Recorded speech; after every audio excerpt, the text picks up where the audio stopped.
The small neon sign outside Marlene's diner flickered against the cold night sky. It was the kind of place where truckers stopped for black coffee and lonely souls, nursed cheap pie and silence. The clock ticked past midnight when Lena Carter walked in. 22, quiet with faded jeans, a leather jacket, and eyes that held the weight of someone who'd seen more than her age should allow. She'd come for one thing, a moment of peace before another long night shift at the garage. The jukebox hummed an old country tune, and the smell of frying bacon filled the air. She smiled softly at Marlene, the silver-haired waitress who'd known her since childhood. "Just coffee, sweetheart?" Marlene asked, pouring the dark liquid into a chipped mug. "Yeah," Lena said with a tired grin. "Been a long day." At the corner booth sat 3 men, local roughnecks, leather jackets, loud laughter, and bad intentions. They'd been drinking since the bar closed, their whiskey breath mixing with the stench of arrogance. One of them, Troy, noticed Lena. "Hey, sweetheart," he said, his voice dripping with mockery. "You all alone tonight?" Lena ignored him, staring into her coffee. Marlene shot Troy a warning glance, but he just smirked. "Don't start, Troy," Marlene said sharply. "You've had enough trouble this week." Troy laughed, leaning back. "Just making conversation." The second man, Rick, leaned in closer to Troy. "She's pretty, ain't she?" "Tough girl look. Bet she plays hard to get." They didn't know who she was. They didn't know the blood that ran in her veins. The sister of Mason Carter, the enforcer for the Hells Angels Midwest chapter, a name that made even grown men think twice before speaking. But Mason wasn't there tonight. Lena was on her own. Troy stood up, swaggering toward her booth. "Hey, sweetheart," he said again, louder this time. "You deaf or just rude?" Lena's jaw tightened. "Neither," she said calmly. "Just not interested." His grin faltered. Rejection didn't sit well with him. He slammed his hand on her table, making her coffee slosh over the rim. "You got a smart mouth," he growled.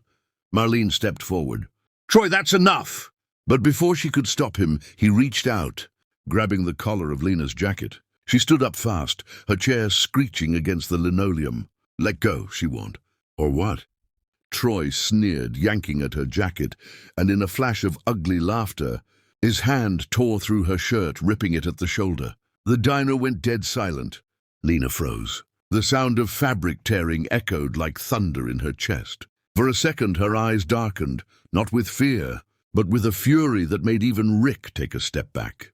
"Big mistake," she said quietly. Before Troy could blink, Lena's fist shot up, fast, sharp, perfect form. It caught him under the jaw, sending him staggering into a table that crashed beneath his weight. Rick lunged forward, but Lena sidestepped, kicked his knee, and slammed her elbow into his ribs. He collapsed, wheezing. The third man just stared, unsure whether to help or run. "You done?" Lena asked, her voice low, controlled. The man bolted through the door. Marlene stood frozen, eyes wide. "Lena, honey." Lena took a breath, straightening her torn shirt. "I'm fine, Marlene," but her voice trembled, not from fear, but from something darker. She looked down at the blood on her knuckles and shook her head. "He ripped my shirt," she whispered, almost to herself. Outside, Troy stumbled to his feet, holding his jaw. "You crazy," he spat. "You're gonna regret that. Because you don't know who you're messing with." Lena stepped into the doorway, eyes like steel. "Oh, I think it's the other way around." Troy cursed and staggered toward his truck. "You'll see. You'll see what happens." Lena watched him drive off into the night, tires screeching. Then she turned back to Marlene. "Sorry about the mess." Marlene just shook her head, voice trembling. "You shouldn't have to say sorry, sweetheart. He deserved worse." Lena paid for her coffee, left a tip, and walked out into the cold night. The wind brushed her hair as she stood under the neon sign, staring down the dark road. A muscle in her jaw twitched. She knew what came next. Troy wasn't the type to let things go, and neither was her brother Mason. She reached into her jacket pocket and pulled out her phone. One name glowed on the screen, Mason Carter. She hesitated. She'd always tried to handle things herself, not drag her brother's world into hers. But tonight was different. They'd crossed a line. She pressed call. The phone rang twice before a rough, gravelly voice answered. "Sis, you okay?" Lena swallowed hard. "I'm fine." But there was an incident at Marlene's. A pause. The sound of a lighter flicking, a deep exhale. What kind of incident? Lena closed her eyes. A few guys thought they could push me around. It got physical. Silence on the other end. Then Mason's voice, low, dangerous, calm. Are you hurt? Just a tear in my shirt. Another pause. Then the name. She hesitated. Troy Benson. Works over at the mill, I think. Mason didn't reply right away. When he finally spoke, his tone was ice. Stay home tonight, Lena. Lock your doors. Mason, don't... But he'd already hung up. Lena sighed, leaning against her bike. The streetlights buzzed overhead. Somewhere far down the road, thunder rolled. By morning, the whole town would know what Troy had done, and who he'd done it to. Hours later, at a smoky dive bar on the edge of town, Troy and Rick were nursing their bruised egos over cheap beer. She sucker-punched me, Troy muttered, his jaw swollen. Crazy chick. Should have taught her a lesson. Rick laughed nervously. You already did, man. Let it go. But Troy wasn't listening. Nah, she's gonna pay for that. Just then the bar door creaked open. The room went silent. 3 men walked in. Leather vests, boots heavy on the floor.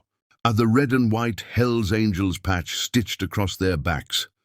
Troy froze mid-swig. The air turned cold. At the center was Mason Carter, his presence heavy as thunderclouds. His beard was thick, his eyes sharp, his knuckles scarred from years of fights that never made it to the police blotter. He stopped at Troy's table. You Troy Benson? Troy's throat went dry.